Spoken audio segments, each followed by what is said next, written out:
everyone, I'm Hannah Lloyd. And I'm Charlotte Gilfillan. Welcome to our podcast, Women in Wellies. Each episode, we will be inviting a guest to share their stories, experiences and lessons of working and living in rural Scotland. We want to get to know the real women behind the Wellies and share them with you, our listeners. So hello and welcome to episode 14 of the Women in Wellies podcast. We are back from our summer break, refreshed and raring to go with some brilliant guests lined up and also some exciting announcements coming very soon. And speaking of brilliant guests, today we are joined by Helen Smith of Byres Farm. Helen, welcome. Hi, thanks for having me. Thanks so much for joining us. What we like to do at the start of each episode is to give our guests the opportunity to share a little bit more about who they are and what they do. So over to you. Well, I'm Helen Smith. I live at Byres Farm, which is up in Moray, with my husband and my two children. And my husband is the farmer. He farms alongside his family, and I run an on-farm venue and tourist attraction, teaching people about farming and the countryside. Did you grow up on a farm then? So farming, born and bred, mum and dad are farmers, lived that lifestyle, vowed I was never going to be a farmer's wife because I know what that's like. So never went to young farmers as a very determined teenager, not to follow that path. Went off to uni and came back and met my husband, who's a farmer 4 miles down the road from my parents. So it's like best made plans, and here I am as a farmer's wife, living that lifestyle that I know can be pretty tough, but I think it's in your blood. I think it probably is, definitely. And what did you study at uni? So I went to Aberdeen Uni and I studied rural land and business management and was a chartered surveyor like yourself. So I was a rural surveyor and loved that job until I had children. And then going back to that wasn't really going to work, being married to a farmer. You know, you cover huge areas, kind of long days.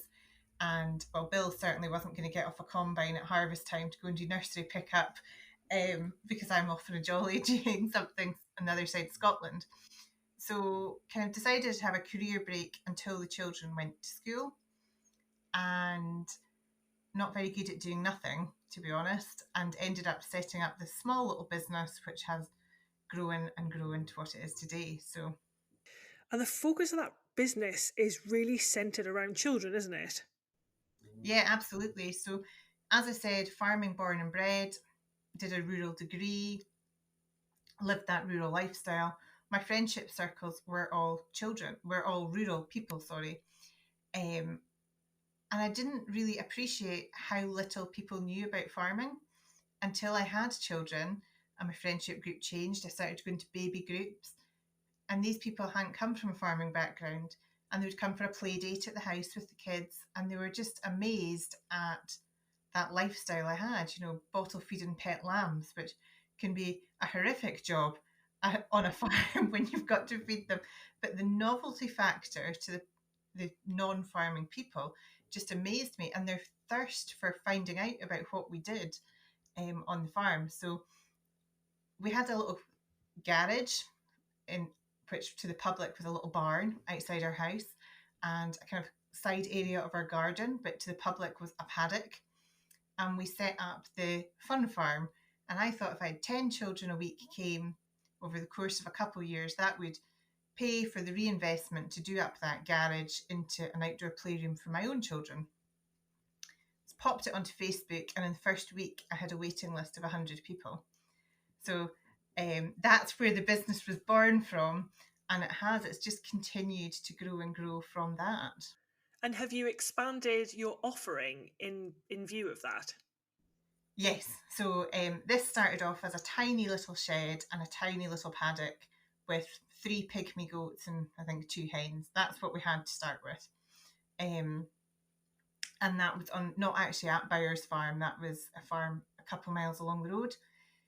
So I did that for 2 years, and then Byres Farm came up for rent on the Crown Estate, and we put a tender in for that. So my husband, his family and myself put that tender in. And a big part of that was we were going to grow and expand this tourism offering that we had. obviously my husband's a good farmer, and that's not solely because of my tourism business that we got the farm, but it was a big part of the business plan and why the Crown Estate picked us. And we were lucky enough to win that tender, and we moved here in 2018 and rebuilt the venue here and opened that in April 2019. Yeah, April 2019 we opened it again. So it was great because we had run it for 2 years in the original venue, so we knew we'd kind of almost tried it first. So I knew the layout of what we wanted to do to rebuild it, and it is bigger and better now.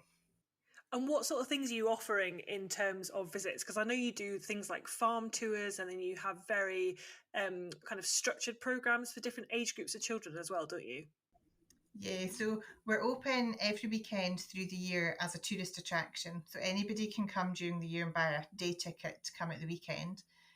During the holidays, that's longer. We do Thursday, Friday, Saturday, Sunday during the holidays. During term time, we've got our Muddy Meetups group, which is for preschool children and their parents. And that is themed, and that's really focusing on the education. And every week has a different theme as to what we've been doing that week on the farm.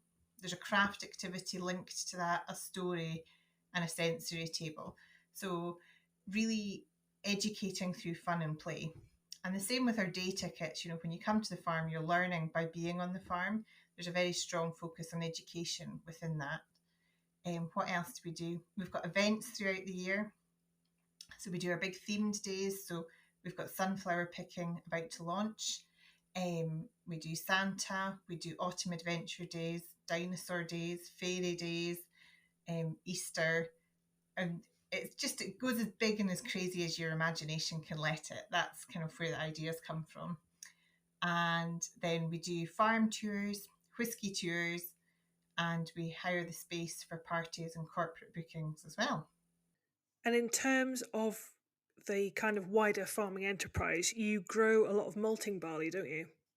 We do. So at Byres Farm, it's predominantly malting barley. And over the whole business, there's between 800 and 900 acres of malting barley that we grow.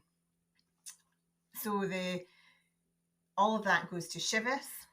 So half goes to Glenlivet and about half goes to Aberlour whisky. So we work closely with Chivas doing whisky tours to tell the start of the whisky story.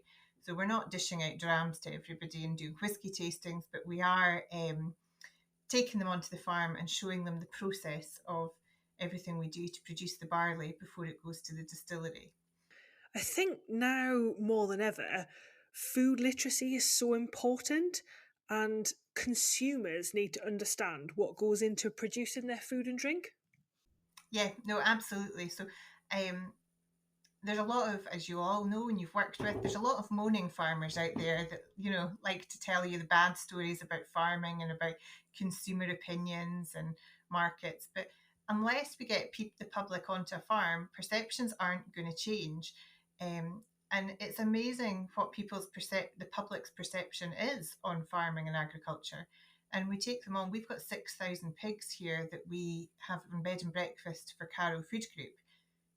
And that's really commercial agriculture. You know, it's kind of quite intensive agriculture, but they're in lovely, fluffy bedded straw courts, and the public love seeing that. And it's not how they think pig farming is from what they've seen on social media and the news and press. So I think to change public perceptions, we really do need to get people onto a farm and show them how it is. That a lot of what we do is educating children, but the parents are there. So we're inadvertently educating parents as well. And it's amazing how little they know and how much they want to know once they start learning a little bit. And do you find that by the time they leave, their preconceptions perhaps have changed?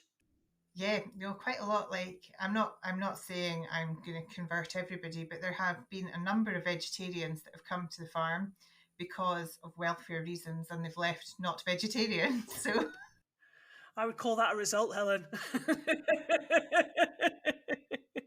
I was just going to say, I'm one of those people who grew up in the city, and I like go in the spring to a farm and take a lamb selfie and like love like just getting like to learn more about it, because I'm not from didn't grow up in that kind of rural environment. And I think the things that like places like you, Helen, offer are so fantastic for opening the door to someone like me, or, you know, so many others. I remember quite a few years ago now going to Armprior Farm in Stirling to Rebecca and Duncan for their lambing experience, me and 3 friends, and we were the only group that were like all adults.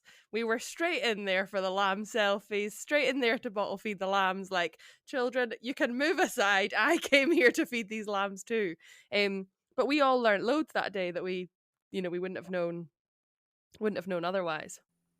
It is like we are set up as, I suppose I envisaged, as a children's destination, a day for quality family time. But we get loads of young couples coming for date days to the farm to walk around, hand feed the animals, get on top of the straw bale climbing frame, get their selfies. I'm not quite as good as Rebecca and Pryor, but I do like to have my photo props out and about, and they're all handmade here by myself and Claire, that works for me. So yeah, but it's for all ages. Helen, I think we've kind of already touched quite a lot on what inspires you to kind of, and what's inspired you to set up the business, the passion for kind of educating the public and bringing children onto the farm, sharing that experience. Is there anything else that's kind of inspired you to carve this kind of life for yourself and create this opportunity at home on the farm? Yeah, so when I was on maternity leave, as I said, touched on at the beginning, I'm not very good at doing nothing. So when I had my first son, I pretty much instantly joined as an Osborne book rep and started selling Osborne books. And that probably actually gave me the confidence that I could actually do something myself. You know, that's a franchise type thing. It wasn't totally self-employed, but I enjoyed doing it, and I really enjoyed that interaction with people. So when I set this up, it was really just meant to be for a couple of years to convert the building outside, and it was going to be the closest thing to an extension as I was going to get to my little house. Little did I know it would lead us to moving to Byres Farm, where we have a pretty ginormous farmhouse now that I live in. We've got a new farm, we've got a new venue. I've created this thing that now employs a team of people, and it's myself full time. So it totally grew arms and legs, but I love it, and it's allowed me to be at home with my children. So I'm here for them when they get off the school bus at night. It's me that they meet. I would say I do the awful thing. I work in the morning before I get out of my bed. I do my emails, which is a terrible habit. Do my socials, do my emails before I get up. I mum then between like 7 o'clock and 8 o'clock, or 6:30 and 8. I mum until they go on the bus.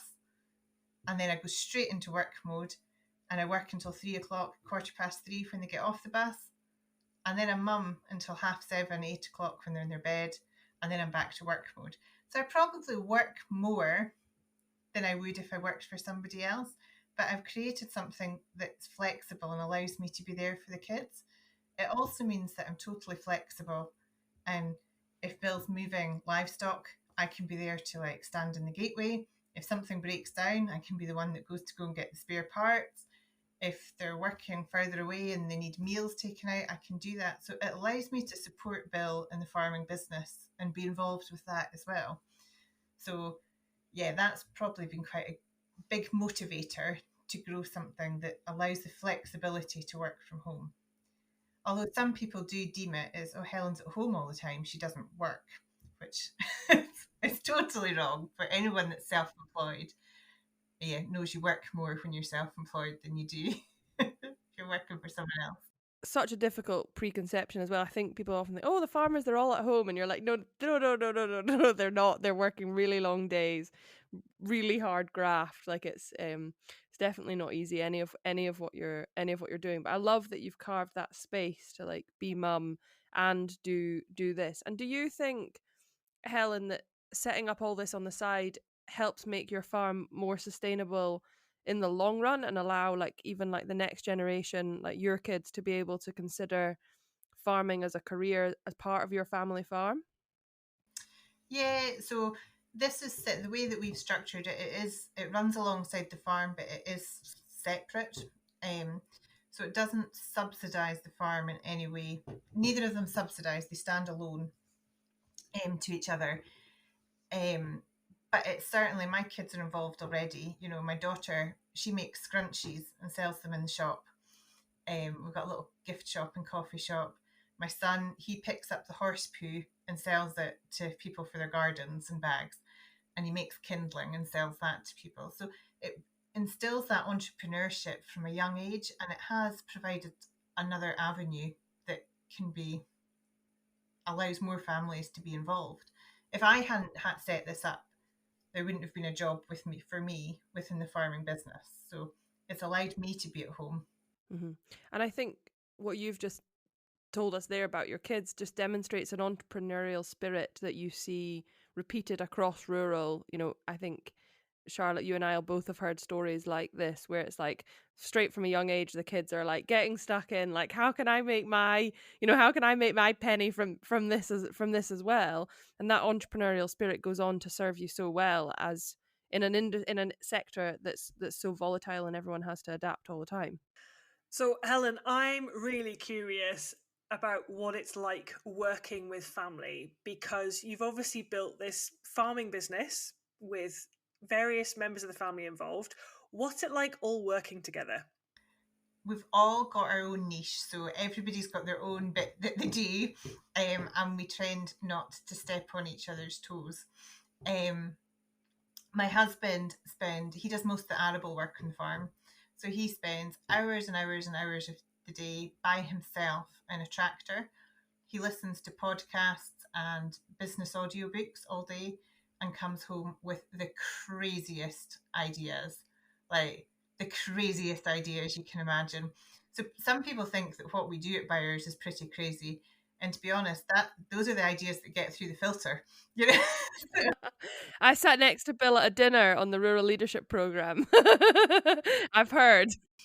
So we're probably either a really bad or really good combination for each other. So we both egg each other on and we both motivate each other to keep going. So that it's quite interesting. Yeah, some of the ideas do get pretty crazy, but it's worked, and it works quite well, and we were good at supporting each other through that. It's quite hard to find the time that's not business orientated though. You know, so we go out for dinner and we end up talking about the kids or work. We're like, oh dear, what did we talk about before? And it is hard. Like, we'll go away on holiday, and a lot of our best ideas, and we come home, is sitting in the caravan at Pitlochry with a bottle of wine and a takeaway, and we just spitball ideas. The best ideas come out after a bottle of wine. So, or when we have an event, you know, so we do Santa, and there might be like 300-400 people there in a day coming to see Santa, and and it's cold and it's dark and it's winter, and you have to put your all into it. So at night, it's always a takeaway and a wine after the last night of a big event, and you kind of celebrate that success together and come up with the next plan. So the next, you know, that's when you come up with the next idea as well. So we're a good team, but it is tricky knowing where to cut the lines, you know, where the lines are, and have non-work time. Yeah, that's so important that you have that. It's very difficult when you're farming, I think in particular, to get a work-life balance, because I don't think you ever really escape it, do you? No. And I think it's different because, you know, the thing with farming families is it's not just a job. So it must be difficult to be in a business with somebody, but that doesn't involve home and heritage. It's people's homes, it's people's heritage, it's people's private space, it's your work, it's long hours, and it's all intertwined. So it does make it difficult sometimes, but we get our way through it. And how do you feel now going from I don't want to marry a farmer to having married a farmer and being part of a farming family and playing such a significant role within that family, and obviously instilling all these values and things in your children? I think, to be honest, when I didn't want to marry a farmer, I was probably being just a stubborn teenager that didn't want to do what her parents probably wanted her to do. It's like, think when I was much younger, I really thought about studying agriculture. I loved working on the farm. I loved helping Dad. I was always out doing stuff. And I think Mum and Dad are, oh my God, she wants to come home to the farm. Don't know if we want that to happen. So they said, oh, go and get a career, do a career and the farm will always be here. And then I came home with particulars. I said, I'm going to go and study events management because I loved planning a party. And Mum's like, oh my God, you don't need a degree to plan a party. You do parties all the time. So off I went and I did my rural surveying, did the APC, never want to do that again. And then lo and behold, I've ended up being a party planner on a farm. So I've combined everything that I kind of thought I originally wanted to do. So I think it's all within you.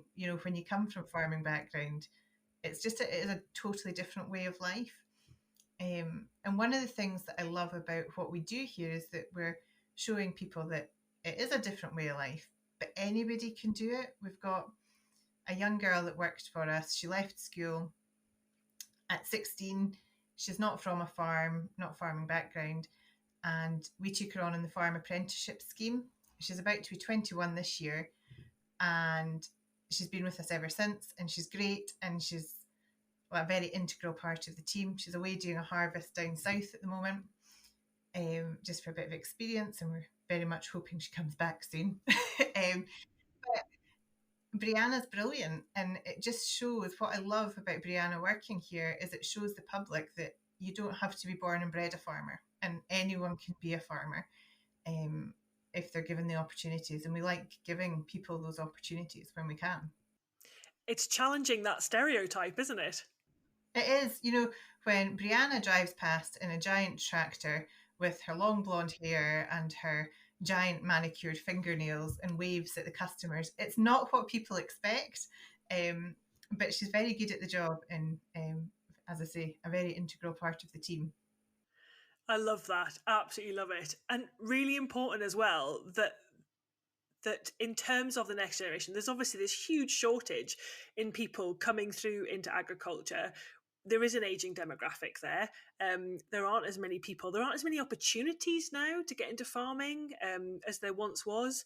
And having those opportunities to come in as an apprentice and having people that advocate for that as well is so important. Yeah, no, the apprenticeship scheme is a brilliant way of getting people into agriculture. And as you say, giving people the chance. Yeah. And I'm curious about your background as well in rural surveying, obviously being a fellow surveyor. Do you think that that's really helped in terms of what you do now, what you're delivering, that technical background? Yeah, so definitely something. So as I said, we're in a Crown Estate tenancy here. All our land is tenanted. And I think having that knowledge about tenancies and about what the other person sitting at the other side of the table is thinking, because I've been that person, it definitely helps. And to actually be able to explain to my husband, who hasn't had that experience, well, actually, if you just stop, think about it from their side of the view, and I think it does help in that kind of respect. Also dealing with more of my corporate clients. So we do lots of work with schools, with kind of businesses, with, as I say, we work with Shivas. You've just got a different mindset in dealing with it. And I couldn't have done this if I hadn't been off and had that career first. I think we've talked a lot about all the good things and all the good things that have led you kind of to where you are today, Helen, but have been some challenges along the way. What would you say is like the biggest challenge that you faced, and how did you kind of work to overcome that? So probably one of the things is when I was working, people asked for my opinion and liked it, and hopefully they mostly liked it, but people valued my opinion and what I did. But when you become self-employed, you've got no one giving you that feedback anymore. You're on your own. You don't get a staff appraisal, and someone says, "Oh, well done, you've done good."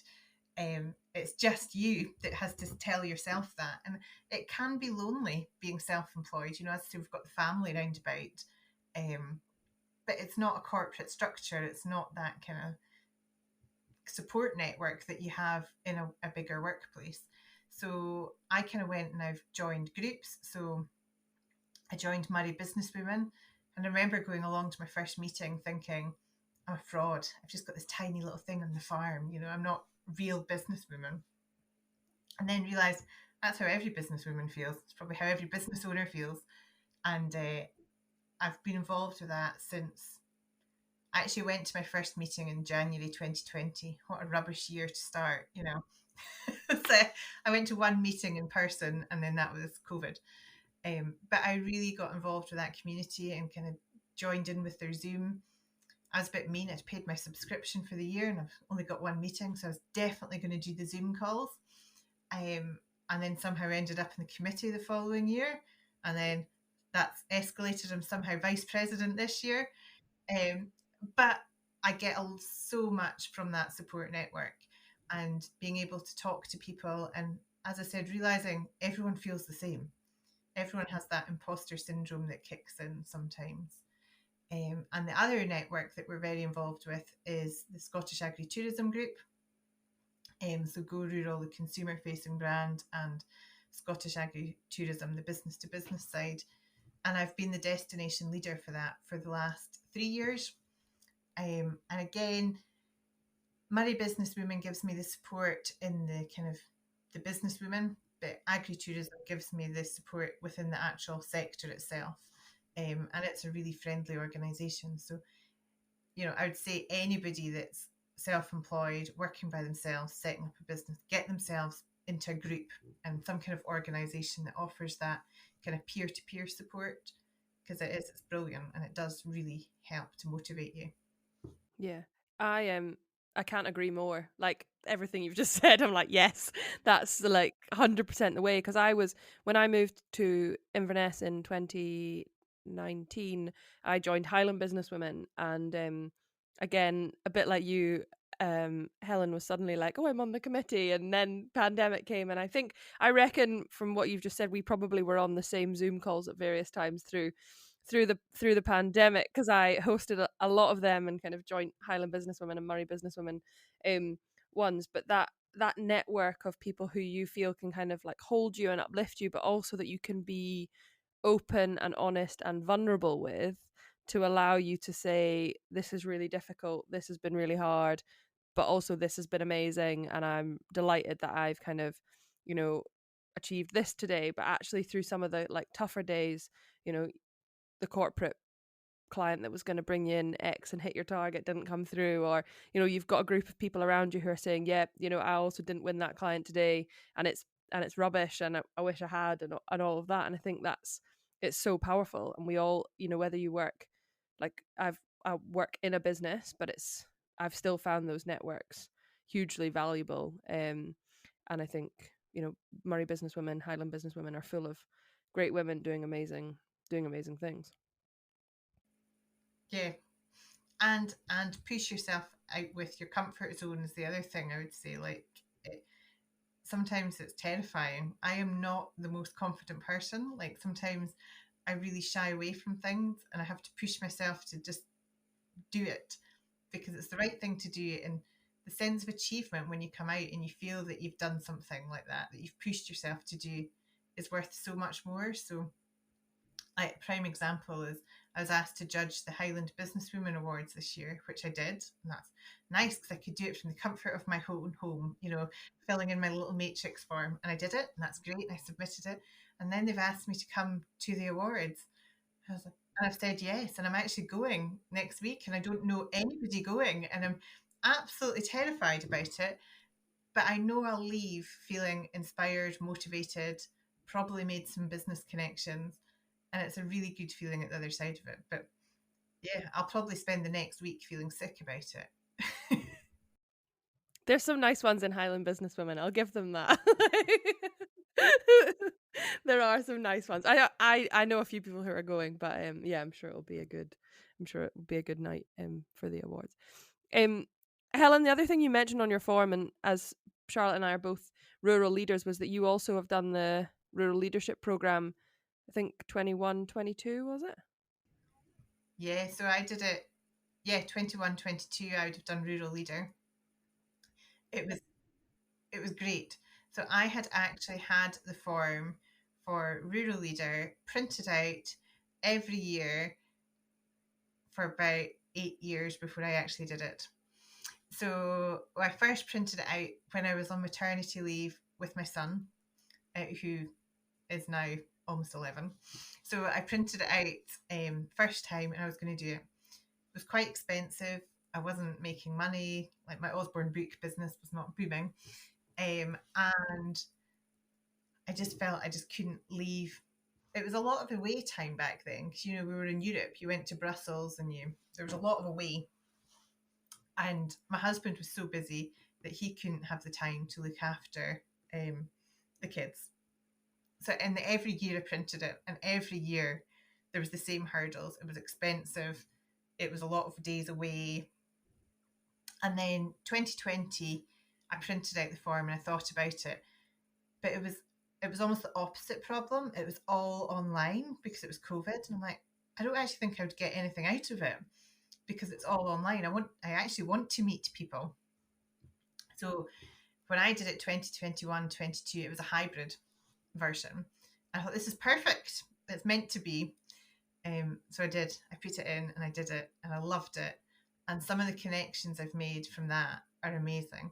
And actually the confidence that I got from it to look deep into the nuts and bolts of the business. And yeah, what I'm doing is not just a wishy-washy thing. It's real. And I've actually built something real that's worthwhile and it's got longevity to it. And I got there was a redesigning rural fund to employ somebody, and up until that point I hadn't really employed anyone.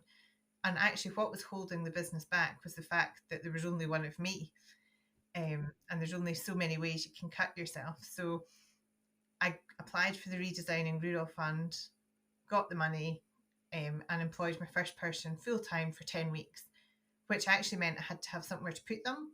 So we had to build an office within the venue, which I think the joiner finished on the Saturday and she started on the Monday. But you know what? We did it and it worked. And she worked for us for a long time. And then, for personal reasons, she had to stop, and we've got someone else. And we've now got 2 people that help me. And I've got a handyman that does 1 day a week as well. So we've got a nice little team now that really works. Yeah, I couldn't do it without them. Yeah.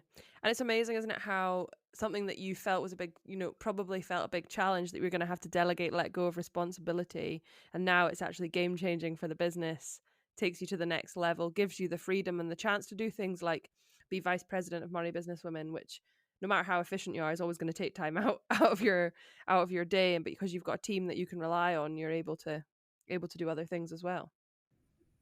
Yeah, well, I remember speaking to Julia Lato at the kind of graduation award thing dinner, and she goes, and how do you find it happened? I was like, well, it's probably sprung me forward 5 years, to be honest, because I would have never spent the money to build that office just for myself. But having the office means so much more. Can be even when I'm working out there, I've got a proper office that I can work in. I'm not sitting at a cobbled up bench and open to the elements outside, which is how we were working before. But because they employed somebody for me and they paid for that money, I then felt I could invest the money in building the infrastructure. And yeah, it's brilliant. It has really pushed me forward. So anybody thinking about applying, do it. Yeah, I think we'll come out just after this year's deadline. I think this year's deadline's been extended till next week, but from when we're recording. But the yeah, I think it's so worth doing, and amazing actually that you feel you can quantify it as much as saying, it's leapt you forward 5 years in your business. I think that's absolutely incredible. So congratulations.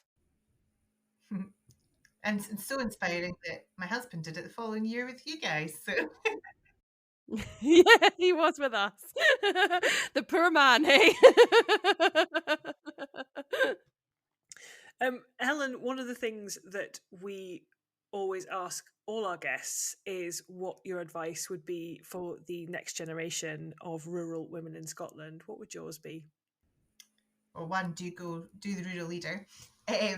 Second, start small. I think anybody can do anything if you start small and you're passionate about it and you build it up. If I had sat down and written a business plan, like the grand scale business plan for what we do now, when I started it wouldn't look like this.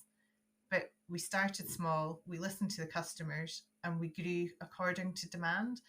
I think quite a lot of businesses go in investment heavy with what they think people want and invest, I was going to say thousands, millions of pounds in building huge things and hoping people will come with like facts. You can make facts and figures look like anything on paper. But I think if you start small and you're truly passionate about something, you can do anything. And it's not always about needing more and more and more. As rural people, we have the most amazing resources at our fingertips. And it's about maximizing what we have and what physical resources and what skills you have within your family and your business and your rural area to make them grow into something profitable and worthwhile for what you're wanting to do. And in terms of confidence, Helen, you've obviously been, really open with us today about confidence when it comes to things like stepping out of your comfort zone and going to events and things. Was there a pivotal moment for you when it came to confidence, or has it been just consistency about putting yourself in those sort of uncomfortable positions to become more confident? You have to keep putting yourself in those positions to make yourself more confident. I could quite happily hide away and not go to stuff. I would be quite happy. But what I've noticed is when I start, actually other people notice as well, is if I'm starting to feel tired, run down, exhausted, you're losing your mojo, you notice I'll go out less, I'll be less sociable. And that directly impacts on how much I appear on social media. Like my stories will slow down. And that directly relates to how many tickets I sell. So the more I'm on stories and the more I'm active on social media and the more I'm out and about speaking to people, the more bookings come in and the more tickets I sell and the more corporate bookings I have, private bookings. The minute I start feeling bad within myself and hide away and do less social media, I can see the direct correlation in ticket sales. So now not only do you have to push yourself for your own self-confidence, I have to keep pushing myself because there's a direct link to the cash flow at the end of the day as well. So yeah, it's so funny that you say that, Helen, because Hannah and I have just been having this conversation, and Hannah is a lot more comfortable putting herself out there in terms of who she is and what she does on social media. And obviously, social media marketing is her absolute forte, and she's phenomenal at it. I am not. And when we first came up with the concept of the podcast, she had said to me, look, you need to put yourself out there more. It's not just about the podcast, it's about us as co-hosts. It's about what we do, who we are, and all the rest. And my God, I fought her on it, and I just was not keen whatsoever. And we've just gone through this really, really kind of odd stage where I hate doing the selfies and the photographs. I hate it. It's not my thing at all.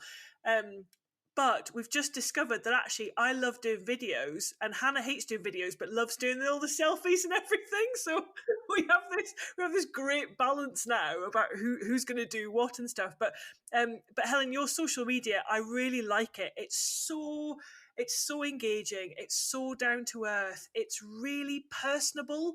And I love that because it draws you in and it makes you want to know more. And it's really clear that you are incredibly passionate, very creative in what you're offering, and the fact that children play this huge part of the business and what you are hoping to inspire them to learn and achieve. Oh, thank you. That's lovely to hear that. It's taken me a long time to be comfortable doing that on social media. I remember when we first actually moved to Byres, I think that was when I first started doing Insta stories. And I remember a lot of the physical stuff that we did out there, I did myself because we'd just taken on a new farm, which is it eats a lot of cash. So, there was money was tight. We had to rebuild our venue from complete scratch. Although I'd spent 2 years building something, we had to start again. And there was a lot to do. So like I had no workforce. My husband was out working all the time. There was no spare staff. So I laid all the turf by myself, and I pulled out all the kind of rubbish that was in the loft above the building, and I picked the walls with Bill before they got repointed and sanded beams. I did a lot of that myself. And I remember filming some of it to put on Insta stories, and I couldn't just film it. And I filmed it about 20 times, the same thing, because I was just so scared about doing it. Whereas now, you've probably seen I do dog walk updates, and it's brilliant. It's just verbal diarrhea. I just get rid of everything I need to say in one fell swoop, and it's done. But it's taken me, that's about 4 or 5 years it's taken me to get comfortable doing that. I feel like I'm light years from that point. Light years. We did a video for celebrating 6 months of Women in Wellies podcast, and I think I was on like 50 takes or something ridiculous. I was like, nope, don't like it. Nope, don't like it. Nope, don't like the sound of my own voice. Tripped over all my words, like nothing. No, thank you. Charlotte's like, oh, I just took like 1 take. And I was like, what? As when we take a selfie, I can do 1 selfie. Charlotte's on 50 selfies. You know, it's just... We had the BBC here filming last week for Landward. And they do about 1 million takes for every shot. I was like, I'm never going to watch TV in the same way again. It's like, you've been here all day. I think we're going to be on telly for 5 minutes. Thank you so much for joining us today, Helen, and sharing your stories, experiences, and lessons. Thanks for having me. If you want to connect with Helen on social media, you will find all her details in the show notes. Thanks for listening. If you enjoyed this episode, follow us on Instagram at Women in Wellies Podcast to stay up to date with all the latest news. And you can email us with any questions on womeninwelliespodcast@gmail.com, and we'd love it if you could leave us a review and subscribe so you never miss an episode. Until next time.